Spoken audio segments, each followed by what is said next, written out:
अस्सलाम वालेकुम। अजीम न्यूज़ के साथ मैं हूं मिनाल आफ्ताब। आपको हम खबर से आगाह करते हैं। मांगा मंडी पुलिस की कार्रवाई, 6 साला मासूम बच्चे से बदफेली की कोशिश करने वाला दरिंदा सिफ्त मुलजिम गिरफ्तार। तफसीलात जानते हैं अपने नुमाइंदा अली रजा से। जी रजा, तफसीलात से आगाह कीजिएगा।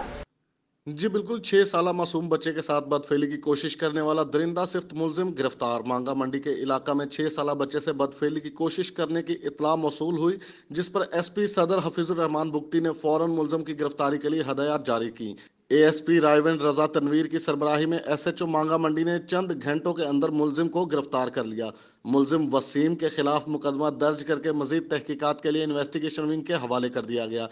एसपी सदर हफीजुर रहमान बुगटी की मुलजिम की फौरी गिरफ्तारी पर एएसपी रायवेंड रजा तनवीर और टीम को शाबाश। एसपी सदर हफीजुर रहमान बुगटी ने कहा है कि मासूम बच्चों के साथ ज्यादती करने वाले मुलजिमान को निशाने इबरत बनाया जाएगा। जी बहुत शुक्रिया, हमें तफसीलात से आगाह कर रहे थे अली रजा। मजीद खबरों और अपडेट्स के लिए देखते रहिए अजीम न्यूज़।